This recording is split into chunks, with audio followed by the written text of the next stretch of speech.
BJP पूरी तरह से कमर कस चुकी है। यहां पर राष्ट्रीय अध्यक्ष जेपी नड्डा आए हुए हैं, साथ ही साथ बिहार बीजेपी चुनाव प्रभारी देवेंद्र फडणवीस पहली बार पटना पहुंचे हैं और पटना पहुंचते ही उन्होंने बीजेपी का चुनावी एजेंडा सेट कर दिया है। देवेंद्र फडणवीस ने कहा है कि बिहार का विकास में केवल वही सरकार बिहार का विकास कर सकती है जो नरेंद्र मोदी के साथ कदम से कदम मिलाकर चले। नरेंद्र मोदी के बिना बिहार का विकास नहीं हो सकता है।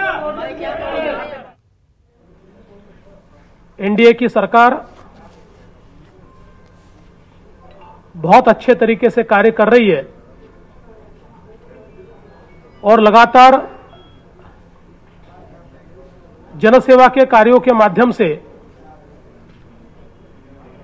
लोगों को मदद करने का प्रयास और बिहार को विकास की डगर पर ले जाने का प्रयास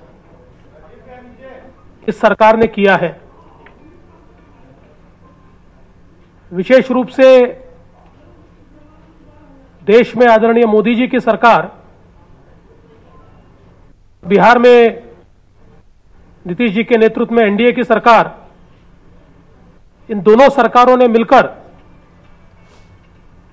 बिहार के विकास के लिए, बिहार के उत्थान के लिए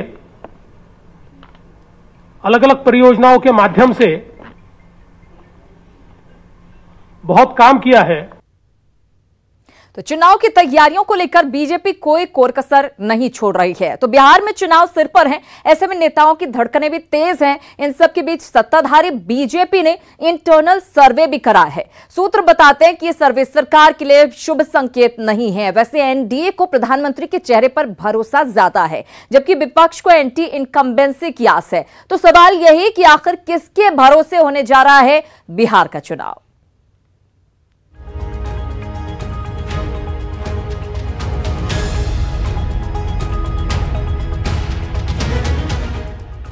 बिहार विधानसभा के चुनाव में अब चंद हफ्तों का वक्त बचा है। नीतीश सरकार को अपनी काम के दम पर भरोसा है कि जीतकर वापस सत्ता हासिल करेंगे, लेकिन सहयोगी बीजेपी के सर्वे ने सरकार के लिए अच्छे संकेत नहीं दिए हैं।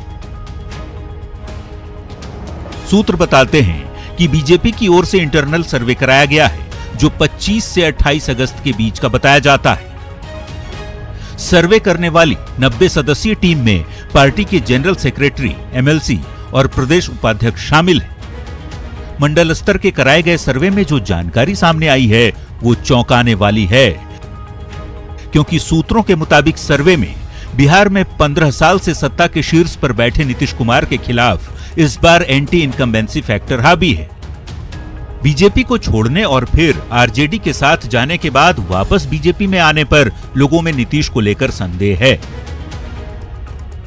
तो इस इंटरनल सर्वे के नतीजे ने सत्ता पक्ष को परेशान कर दिया है। हालांकि जेडीयू को नीतीश कुमार तो बीजेपी को प्रधानमंत्री नरेंद्र मोदी के चेहरे पर भरोसा ज्यादा है और चुनाव में जीत का यकीन भी।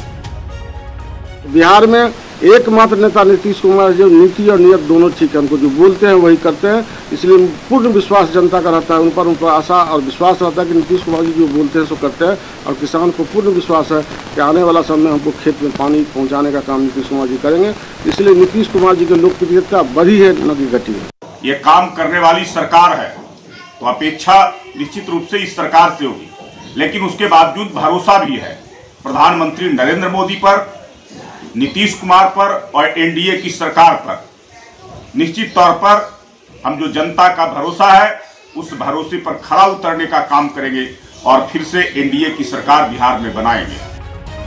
पीएम मोदी पर भरोसा इसलिए भी ज्यादा क्योंकि वो करिश्माई चुनाव प्रचारक हैं। लोगों से जुड़ने की उनमें अद्भुत कला है। हाल के दिनों में बिहार के मुद्दों पर पीएम गंभीर रहे हैं, लगातार योजनाओं का उद्घाटन और शिलान्यास कर रहे हैं। इसके अलावा देश के दुश्मनों को मुंहतोड़ जवाब देने और राष्ट्रवाद के मुद्दों को भुनाने की उनमें बेहतर कला है।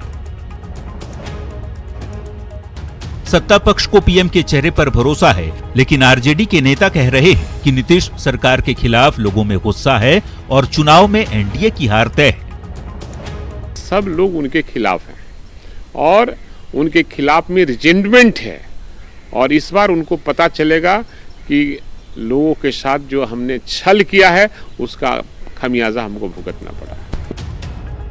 किसकी जमीन खिसक गई है और किसका जनाधार कमजोर हुआ है, ये तो आने वाला वक्त ही बताएगा। किसके भरोसे बिहार चुनाव की नैया पार लगेगी, ये सवाल अहम है। क्योंकि एनडीए प्रधानमंत्री के चेहरे के भरोसे है तो विपक्ष को एंटी इनकम्बेंसी का भरोसा है। अब ये तो चुनाव में ही तय होगा। फिलहाल इंतजार कीजिए और देखते जाइए सियासत के रंग को। न्यूज़ 18 के लिए पटना से साकेत कुमार के साथ ब्यूरो रिपोर्ट।